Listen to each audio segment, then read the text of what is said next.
welcome back. Welcome back to another episode of the School of Weird. Today, I am joined with one of my favorite weird people in the world, or at least the Midwest or East Coast. Where are you, Dr. I'm on the East Coast. I'm in Greenville, South Carolina. Yeah, that's right. Yeah, you're in South. I'm just so polite. You might think that I'm, in the Midwest, but something. Yeah, not really. So Rebecca is a great friend. We connected over the years as obviously both speakers and authors and things like that. But she's somebody that surprised me with just all of a sudden she was just there. And it was like, because there was a lot of other people around in the same community, but like somehow Rebecca was there. And I realized recently that we hadn't done a podcast, which was like just an abomination. Yeah. So here we are. This is going to I just sneak up on people like that. This is going to be a really, like a ninja. really good one, because Rebecca is somebody that definitely loves her weird and also has found a really, really different perspective around fear and stress and how to turn them into superpowers. And for those people that normally tune in for this podcast, they know that I am a huge, huge fan of using failure as the catalyst and using fear as a catalyst. Yeah. Stress, however, is a little bit of a different spin, which I absolutely love. So I just want to we're going to skip the part where you tell us like where you came from and how you did it. Because if you care about that, you can look her up. She's on every Google SEO and chat you can find. So that's fine. Just know she's a badass. Which you will after this, right? So let's just jump straight into that. All right. So let's talk about this. So you're a doctor in, is it psychology or what? Stress, physiology, actually. So understanding the hormones behind stress and how they affect our terrible decisions that we typically make. Well, okay, wait a second. So you're a doctor of physiology. So most people associate stress as like more of an emotional thing. Isn't physiology like more physical body? Yes. And so I'll ask you like, where do your emotions come from?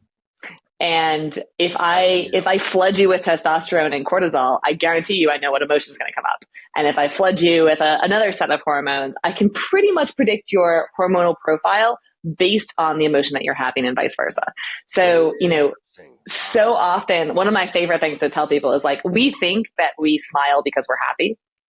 But actually what happens is we smile, and as a result, we get happy because this causes a flooding of certain hormones. And then our body's like, oh, interesting. Okay, this is what's happening. We're having an adventure right now. Yeah. Is that crazy? Yeah. See, you're going to find me funnier now. If you just do this, you're going to find me funnier. Okay. Yeah. Okay. Do you get people to do that in your talks? Like start off with a smile? Yeah, so there's actually, this is funded research, and this is why I think like what I get to do is crazy. Or maybe the host can do it. This. If you put a pencil in your mouth, it forces a grimace. Can you see this? It forces a smile. And so this was like funded actual research. You put a pencil in your mouth like this, and it forced people to smile a little bit. And what they found is that the hormones of happy increased. The people who had the pencil in their mouth found like comics and videos funnier, and they were in a better like overall mood.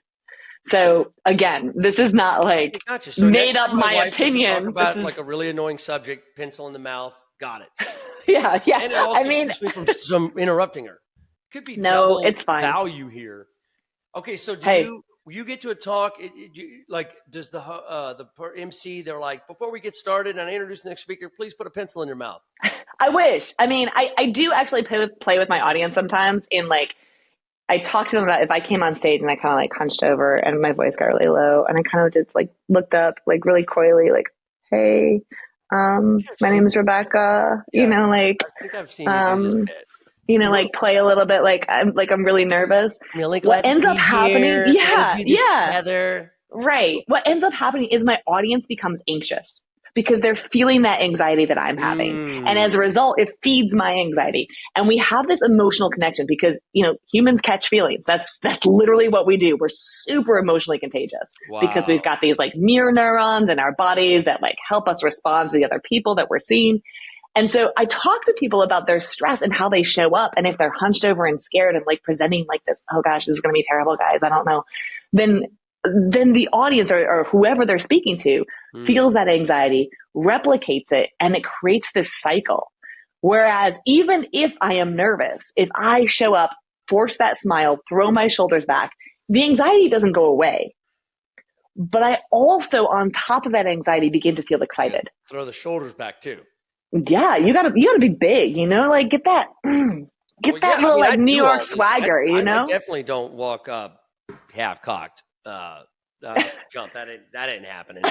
That was one of the best things I learned early on. Is like, don't come in and be like, well, thanks so much for being here. This is really great. And then Larry's been amazing. And like, just what a conference, huh, everybody? Like, I'm bored already. Yeah. So literally, like, our brain is constantly looking to our body for what we call somatic feedback. Like, what is going on, body? What is going on? And if we hold it like this, like, oh my God, I'm so scared, then our brain gets scared because it's like, oh, there's something bad going on here. Whereas if we force like the smile, the openness, our brain goes, we must be excited about something. Yep. And so it's these little tricks that can help us transform all of that stress energy into something that's useful. Dude, I love that. Right. Okay, so these, like, I like, what's funny is up until like, God, maybe 5 years ago, I just always thought stress was emotional. And I really hadn't, I'm not a doctor, so I had not really thought through the physical part of that. And then also that sometimes I can my body can be like, there could be a lot of stress in my body. And in my mind, I'm like feeling serene or I'm cool. Oh my gosh. Like this is so fun. This is a whole thing. Right. This is so, Frankie. This is like you just hit on something that is like, because my body is stressed and my brain's like, no, we're cool, man. We're cool. So this is one of my favorite things to talk about because humans are so weird. We are so weird in that we are the only species in the world, so far as we can tell, that create stress with our thoughts. So you think about a zebra. A zebra gets chased by a lion. That is a terrifyingly stressful moment. Yeah. And as soon as they outrun the lion, they just go back to eating. Like there's no or if the lion misses, their lion takes a nap, which by the way, 80% of the time they fail. Like they're horrible at hunting, but lions aren't sitting there going, oh my God, I'm a terrible lion. I suck so much. I can't believe how lousy I am at this. I failed again. Right. They don't create stress with their thoughts the way humans do. Yeah. They just take a nap. They go over it, which is why there's a famous book by Robert Sapolsky, another stress physiologist, who wrote this fabulous book called Why Zebras Don't Get Ulcers. That's it. It's because it's literally, I just summarized the whole book for you. It's because humans are the only weird species that think about all of the things that cause them stress and then replay it in their mind and actually build stress when there is none. And it's such a good point. So a lot of the work that you do is just helping people hack that framing that the brain is doing. A bit?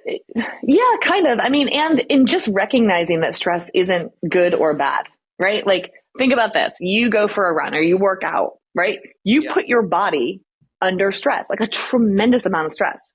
So why is that good? And sitting in traffic, honking horn is bad. The labels that we give our stress are actually the thing that makes it good or bad. Stress is just energy. So when we start thinking that stress is bad, and actually I gotta reference this study. This is super nerdy, but I always reference studies, and this has got to be my favorite one. So this was an 8-year-long study, looked at 20,000 Americans across 8 years. And they looked at people who had very high levels of stress. And the question that became the most pertinent to this data set was, do you believe that stress is harmful to your health? And the people that had very high levels of stress and believed that stress was bad for them died at a 43% higher mortality rate. Full stop. That's kind of what we've heard. That's what we expect. Like, oh, stress is bad for you, so you die. 43. Here's the kicker. 43% higher. What does that mean? 43. They died earlier? Correct. Okay. So here's the other thing. Ready? People that had very high levels of stress, same level of stress, but believed that stress was bad or was good for them, or at least not bad for them, not harmful to them, died at the lowest rate. So they died, even fewer of them died than people who said, I have very little stress in my life. So even if it was just like somebody like me that has like just acceptance around stress and has found like ways to like have it, like just not run away from it. Then great. Then you're in a good space. Part of fulfilling my mission. Interesting. Yeah, because otherwise, like, here's the statistic that just blows my mind is if you look across those 8 years, what that means is that 182,000 people in that 8-year study died not because of high levels of stress, but because of the belief that that stress was bad for them. It's not the stress. It's how we interpret it. Well, and so do you think some people think that the answer is to, I mean, I feel like I know this answer, but I'm going to ask a stupid question, but they think the answer is to not try to create a world where there is no stress. Yeah. Which is exactly not possible. Which first of all is not possible. And second of all that's again, this is what I've loved about watching your work. It's that it's a very surprising thing that you've not let go of. You know what I mean? There's so many things that you're qualified to talk about, but you just are a dog on a bone on this thing. Yeah. You found this secret unlock and you've made it your life's mission, which I appreciate the crap out of. Thank you. Because I've done that to some degree with this whole weird thing and the role of an inner child, but you've gone even well, this is life-saving, right? Because literally, I like that. You're saving lives over here. Well, I need to figure out how weird's going to save lives. It does. I think you could tie this to the stress thing. So let me just start with this. Most of the stress industry and stress reduction techniques, it's all framed around getting rid of stress, which is something the more you fight against it, the more you try and get rid of it. And in fact, my research from this past year showed that the more people try and get rid of stress, the more they stress about trying to get rid of stress. And so it has the opposite effect. You actually increase your stress trying to get rid of stress. Wow. So terrible idea, right? So, and you can't get rid of it. Stress just happens to it. Doing all this other stuff in an effort to quote, not have stress. And it's That's it. Not helping. And now it's one more thing that I have to do. I have to do self-help. Oh my gosh, self-help. I got to take care of myself. And it becomes this checklist of things that actually causes more stress. Instead, one of the, again, I'm going to get super nerdy on you. I always go back to science, right? Yeah. 2013 study. That's what's fun. You're way better. Looking at people's meaning and purpose. So we were interested in understanding what brings meaning and purpose to somebody's life. Yes, from a scientific standpoint. The number one correlate to a meaningful, purposeful life is stress. It's past stressful events, current amount of stress, and even future worry and anxiety led to a more purposeful, meaningful life. So when I tell that to people, the people that had experiences with stress, or were feeling stressed now, and feeling stressed now, and had experience with stress, they were the people that had the most purposeful meaning life. And purpose. Yeah. So this sometimes is difficult for people to wrap their heads around because they're I don't know. I feel like I could have a pretty meaningful life. To child parenting. I mean, look, I have a lot of parents. I have a lot of stress, right? Yeah. And this is something that I don't share. My wife and I are going to have that always, and children bring you some purpose, so maybe there's some weird correlation there. There's a huge correlation there. Purpose, are you ready for the sad part though? Here's the sad part. I don't know. Because I think this is where people get confused. They think, or they in their heads they tie meaning and purpose and happiness together. They're not. Happiness is not the same as meaning. That's right. That's right. And I don't know about you, but I've kind of I don't chase happiness. That's good. Because I think you can't catch it. Yeah, exactly. So it's this byproduct. When I feel it, it's great. When I don't, it's not a big deal. Now joy, on the other hand, I'm sure you've separated joy and happiness, and joy is probably much more related to stress. Would you say, or not necessarily? I don't know necessarily. Okay. If so, my suspicion is it's actually a negative correlation. So when people think about meaning and purpose and happiness, they try and equate those all as being the same. And in reality, there's a negative correlation there. So the more purpose and meaning your life has, often what you find is the less happy you are, which is a hard trade-off, right? It's a really tough trade-off. Tell me more. Okay, now I'm okay, well, wait a second. Yeah. I mean, and maybe it depends how you're wired, but or how you define meaning and purpose. But when I'm doing something that I feel is meaningful and part of my purpose, I'm definitely happy. Yeah. So let me try this on you. Let me try this on you. I don't know. I've always suspected. I mean, you may be weird, but that's a compliment. So to clarify this, one of my follow-up research questions to this 2013 study was to ask people to think about a project or an accomplishment that they are most proud of.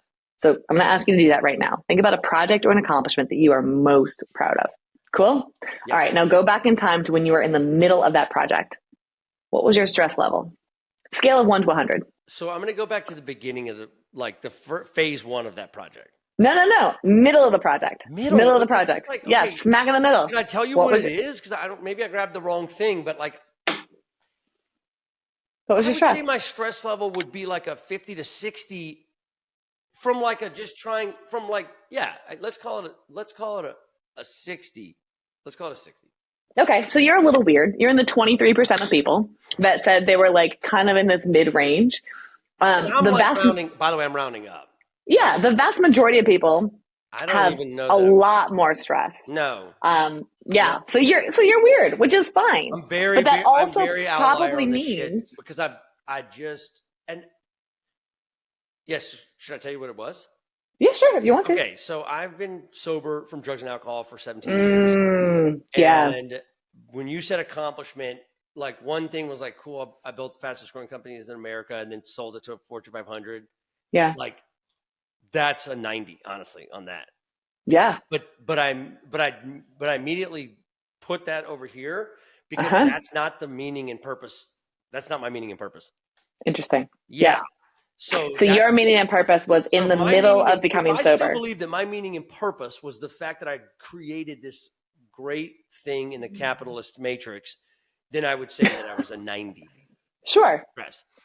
The difference for me is I don't think that's meaning and purpose.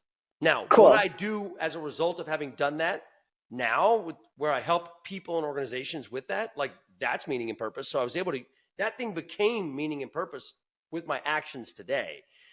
But this other thing, so I was stressed at the beginning because it's super effing stressful to get sober and difficult. Yeah. Yeah. That's a 90. But in the middle of it, I wasn't that stressed. Like the only thing stressful was like, how do I like borrow time from my family and my wife and things like that to go do it? But like it definitely, I've probably sponsored over 300 guys at this point. That's incredible. Right? That's incredible. Yeah, that's incredible. That's what I think meaning and purpose is in my, like, and it really is. And like, I am so grateful. And partly it has meaning and purpose at a higher level than even what I do with keynotes and authorship because I didn't get paid. Nor did I get notoriety or PR. There's real reward there. Yeah, or sex, which are usually the things that drive you to do shit. Money, power, and sex. That's it. That's all. Yeah, so when you're not getting those, now this brings us to another thing, which we can come back to if we need. But like this has become my new drug. Like earlier we were talking about how like I like to help a lot of like people that don't have anything to give me. So let me. Oh gosh, can I ask a question of you? Yeah, let's go. So there you go. Now we're like really getting weird. Now, yeah. So do you believe that you can do anything truly altruistically?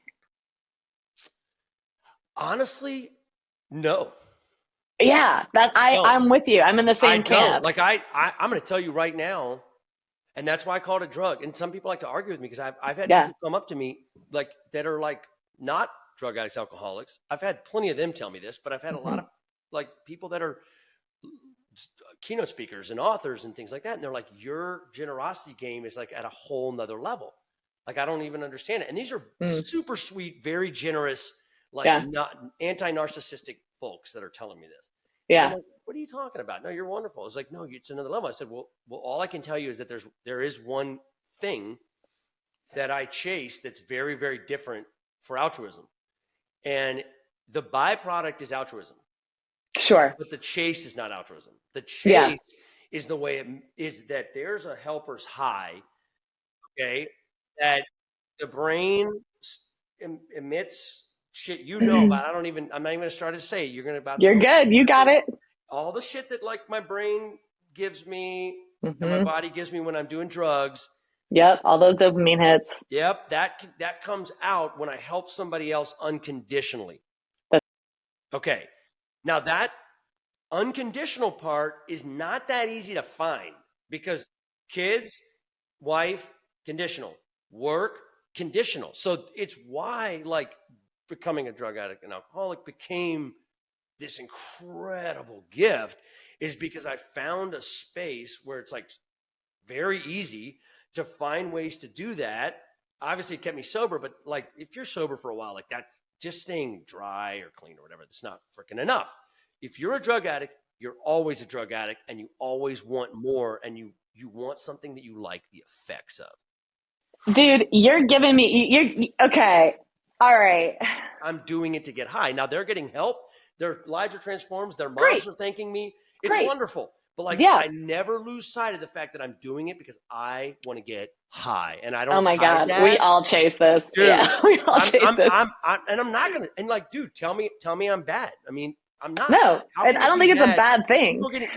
People getting help, and yeah. I'm getting high, and there's no DUIs or jail or people getting hurt. It's like this. I think it's important. I think the limitless drug. Okay. Look, I think speakers are all chasing this. I will say personally, whenever somebody thanks me for my work, I'm like, look, I literally have a job where it is my job to get a standing ovation. When was the last time anybody in any other career just did their job and everybody stood up and applauded them? Like, we are definitely on drugs. But what you said before, actually, I want to go back to that. So just so you know, yeah. Keynoting is the closest work you can do to get it. But the keynoting drug, it's good, but it's not the limitless drug. Keynoting is a hell of a drug. I get you. Limitless drug. That's why, like, I'm very careful because, I've only dedicated my full career to keynoting in the last 3 or 4 years. I was always doing it and writing books, but I had these other companies, and I'm very careful not to replace, because early on, the temptation was like to move that energy to like this. I'm like, oh, that's great. It's great. I mean, if you're going to get high at work, it's a great high to have. Yes. Yeah. It's as good as a work high gets without getting fired for a drug test. But it's not the limitless drug, but it's a hell of a drug. So you said something that I feel like I really want to return to, which is, because you're so open about sharing, your addiction and your addictive personality and everything that you went through, I think it's really powerful. It's a powerful testament to some of the stuff that I talk about, which is this PTSD that also, we talk about PTSD. Everybody who's listening to this podcast has heard about post-traumatic stress disorder, right? Yeah. That is like rampant. There's a million different ways to diagnose it. Right. And only about 8% of people that have experienced trauma have actually been diagnosed with PTSD. Sure. Do I think that's small? Yes. But here's the interesting part. Most people that I talk to have never heard about PTG, post-traumatic growth, which 50% of people who have experienced trauma naturally with like zero help go through PTG, post-traumatic growth. And that's what it sounds like. You coming out of addiction into sobriety, you naturally transform all of your hurt. How in the world have I not heard of this? That's what I'm saying. What? This is why I'm here with a loudspeaker going. Growth? Dude, are you this freaking is kidding me with right a now? Loudspeaker, Frankie. Wait, what? That's a scientist? Oh my God! Wow. I can't yell this loud enough, dude, or fast enough to the population. Well, post-traumatic growth. Yes, but if people, dude, and you're not going to be able to yell loud. You're not going to be able to. I don't know, like people. Well, that's the brain's tendency is to lock onto the negative, right? But it's like, look, for example, like I believe because, look, first of all, I don't believe. I know. Yeah. Because I've watched it in other people and I've done it for so much. Like I don't have a it's very bizarre, the whole like sobriety recovery thing, because I've basically I'm not a therapist. I don't know what the fuck I am, but I've been in the middle of like some serious case studies and data. Your lived experience. Lived experience. I don't advertise that like in my credibility. Like I don't have it's not like a thing, but it's everything. Having a piece of paper doesn't mean everything either. I get it. But like I've spent a lot of time really translating my experience with that to work, where it matters, what sticks, and like a lot of it is all like kind of become my work now. But PTG, so I believe like no matter what it is that you struggle with, that the way to have continuous healing from it and continuous growth is by going back and helping the newcomer. Like whatever it is. So like, I have never been a vet in the Army with PTSD. Yep. But I don't know I don't know what else to suggest. I've worked with a lot of vets that have gotten sober, and they've found healing from their PTSD by helping other alcoholics, not necessarily just alcoholics that are also vets, but there's definitely a there. Like I tell people all the time, look, if you don't want to go back to bottom with drugs and alcohol, or with whatever it is, codependency, you're an adult child of an alcoholic, you're a gambler, you're an overeater. Like I qualify for about 14 different 12-step programs, but whatever it is, it always comes back to the same thing. It's like, if I don't want to go back to bottom, then I need to be with someone that's at their bottom this evening. If I don't want to go back to rehab, I need to tell my story at rehab every Tuesday. Don't want to go back to jail, go to the jail on Wednesdays and tell your story. You know what I'm saying? If I don't want to go back somewhere as a guest or as a patient or whatever you want to call it, or I don't have to live it myself, the best way to do that is to stay at the bottom with somebody else. Like it's oh my gosh, fucking everything. So your lived experience is spot on with all of the research around this as well, because one of my favorite studies to cite is this study that was published in Industrial Relations, right? And it looked at 90 different workplace interventions around stress. And it was, the apps and the breathing and the meditation and all of those things, which are fine and good. And I'm not trying to like disparage any of that. And of the 90 workplace interventions, all of them, with the exception of one, either kept stress the same or actually made stress worse. And the one exception, to your point, is community service. When we get into community with others, when we find that space where we can be of service and create impact rather than having to impress, that's the game changer for people. And that actually decreases our stress, which is so interesting. That's the main reason. Well, it's 50-50. So the limitless drug for me is 50% because I want to decrease my stress. I call it serenity. For me, kind of the absence of stress is serenity. I don't know if that's the actual science. Let go of control. So like I'm just like, so 50% stress reliever. But again, stress reliever, not wrapping my car around a pole, like me, that's not enough. So what I like about it is that because I'm more the upper type, if you haven't figured that out. So I like the uppers. Yeah, I like the uppers. I got you. Clearly, I don't need them, but I do love them. And so I need I like a drug that's a stress relief and an upper at the same time. Very difficult to find. Usually you've got to mix some shit. And obviously that doesn't work too well. So this was awesome to find something that could do both. And that's why I keep coming back to it. I mean, it's incredible, but unfortunately you kind of don't find it without the PTSD. Yeah, this is one of the things that, or the tragedy, or the high stress. I've been trying to figure out how if there's a way to hack it and give it to people, and there's not. Yeah, I mean, there maybe. So I agree with you to a point. Yeah, well, I have morphed my work to the world around this accordingly. So you go first, and then I'll tell you what's happened in my world to bring in a larger audience that doesn't necessarily identify yet that they maybe have had PTSD and there it is. Denial. I think we're probably on the same page. So while 8% of people have been diagnosed with PTSD, I strongly believe that growing up, existing in your life, whatever life that is, whether it's super cushy, whether you are growing up in garbage or whether you are growing up in the Ritz, you have some kind of trauma in there, inevitably, because that is life. Life is one big traumatic experience. And the more we can lock on to that rather than run away from it, just like stress, the more we try and own it and invite that tiger in for tea and say, come on, sit down with me. Let's talk about it. Let's feel it. Yeah. Let's not avoid these feelings. Let's bring it in. Yeah, like let's have this conversation. Let's lean into it. A lion? No, they both suck. They both are about 80%. Yeah, they're bad. They're bad. I feel like alligators it doesn't stop them. It doesn't stop them. What about alligators? Have you looked into them? In general, predators have very low predation rates. Like most predators suck a lot. Thank God for us prey. Anyway, prey are so much smarter. I mean, not smarter, just generally faster. Like that's the whole prey predator cycle. We could go into this. Oh my God, I'm not going to get distracted. All right. So life itself is traumatic, right? And the more we're willing to go, yeah, this is my trauma, whether it's drugs or alcohol or growing up where you had high expectations or like whatever the story is, when you invite it in, when you lean into it, you can then grow from it rather than being dragged down from it because you're not processing it, you're not owning it.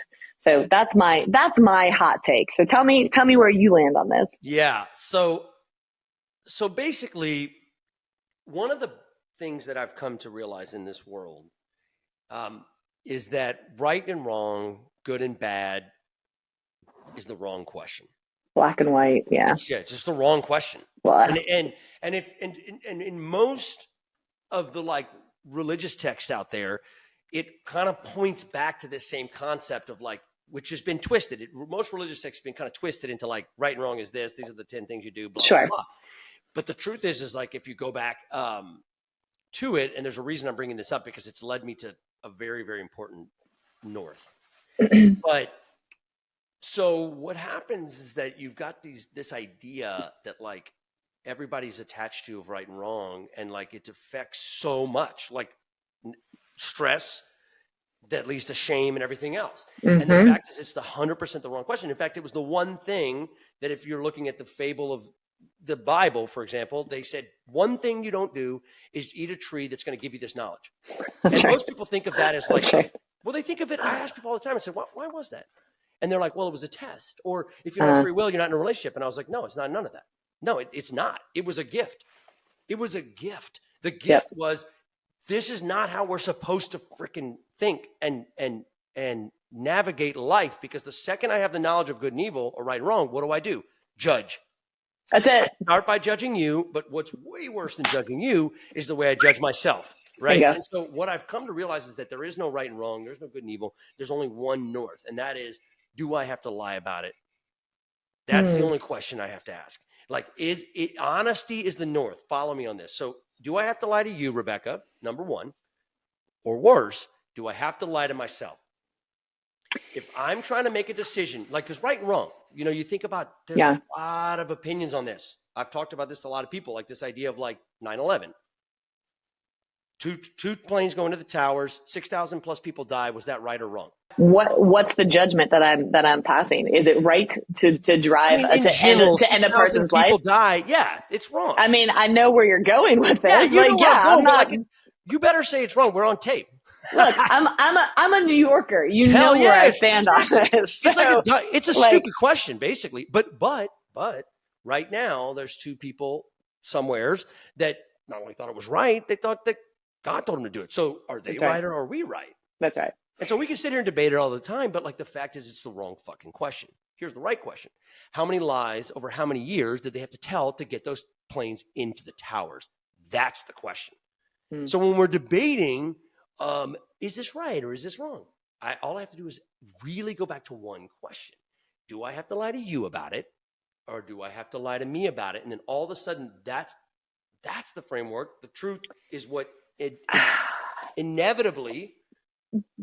So this goes back to the PTSD. I love this, and it's so simple and it's so complicated because when you say, "Do I have to lie to myself about it?"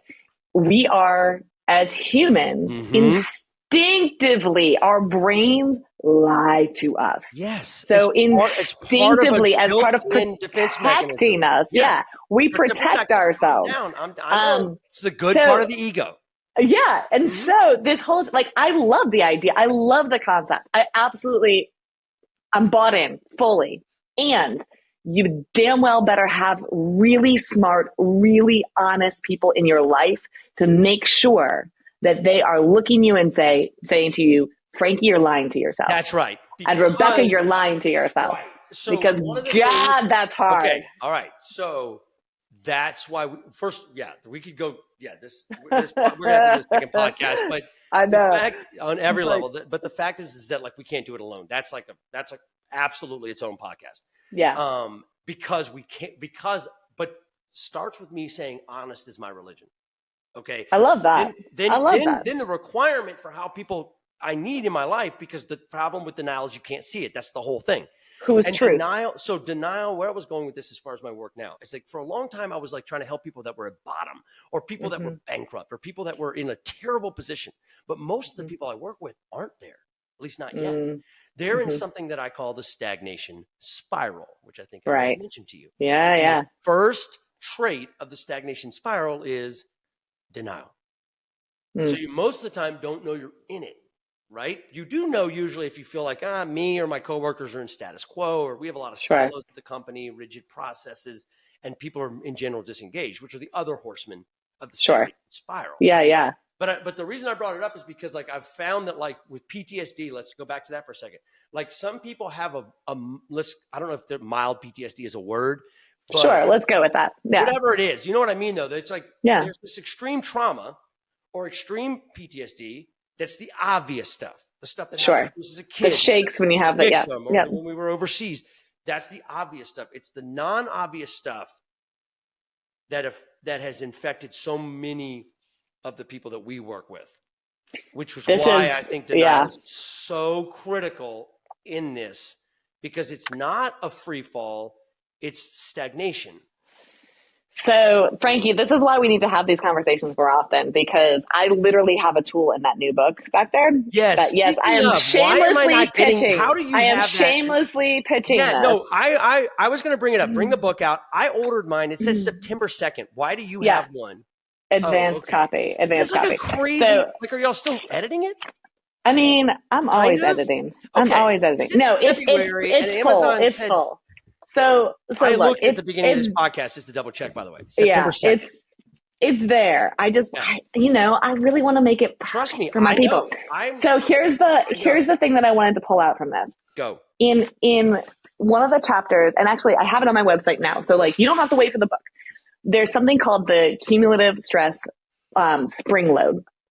And it's exactly what you're talking about. It's this will help people get out of denial, because it looks at, so when we talk about stress, we're talking about, that deadline that I can't meet, or that stagnation. Like what we're not talking about is the childhood traumas compounded onto the perceived immediate traumas, compounded onto the long-term chronic traumas, compounded onto those micro stressors of getting, spilling the coffee in the morning. And so it is a comprehensive look. And the way that at where you are at 10:30 today. Yeah. Right. Where you are right now in this moment, based on past, present, and future. And like, there are 4, scientifically validated tests that are compounded into a single springboard. So you can get this and go, it's not the straw that's breaking the back of the camel, right? No. It's not that coffee spill that makes you go at your wife in the morning. And then that's why we say this loop of blaming. Yes. It's like, why did they spill the coffee? Or like, why did they put the coffee there? And it's like, whoa, there's like 15. No. Mm-mm. So is part of your process that you give to people inventorying all of this to try to like unpack it? Is that a big part of it? Yes. Okay. So then they can see I'm carrying this and that and this and that. Yeah, of course. Because if I asked you to tell me, like, where's your stress coming from today, Frankie? You'd be like,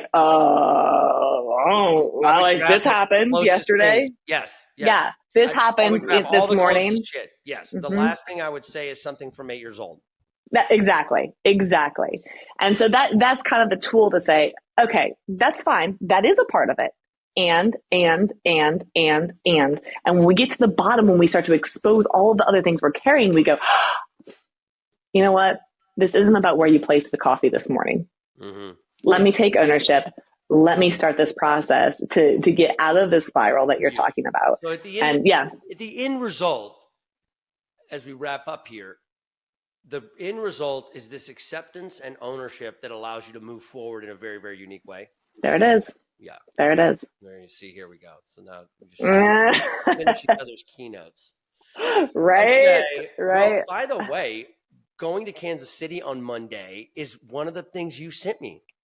Oh, that's amazing. Like you're just... Which I'm kind of mad about right now because my gig got canceled. No. So I could do it now. What?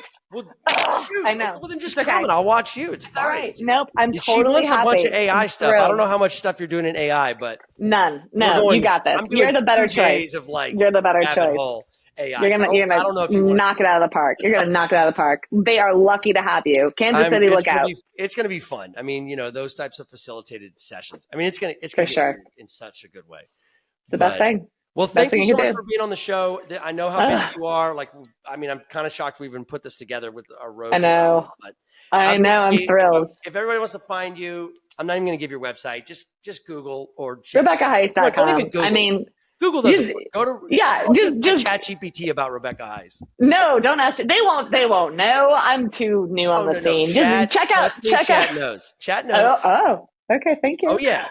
Check out Dr. Rebecca Heiss. That's told me this morning about you. I know. See, you ran into. I'm gonna have to chat GPT myself. I'm so excited. Yeah. Look at my ego just go. Chat GPTing yourself. And I know we're wrapping this up. But I have to say this last piece. If you chat GPT yourself, you're gonna get the most flowery, beautiful things ever. Because chat wants to be your friend. That's right. If I chat GPT or anybody else does, it'll be more like on point. So whatever you do, don't think that chat GPT, because I've had so many people be like, I can't believe this. I asked Chat, who's the number one most speaker in America at the top 10. And it was like Simon Sinek, Gary Vee, and this and this, and Frankie Russo. And number 7 was Frankie Russo. Go figure. I was like, this is amazing. Like, wait, what? Okay, wait a second. Let me think about this. Anyway, so there's a little bit of bias, but you got to wrap this thing up. I do. Unfortunately, I'm jumping on another call. But thank you so much for being on the show. For those of you who have been listening and watching, this has been another wonderful episode of the School of Weird. Until next time, we'll see you soon.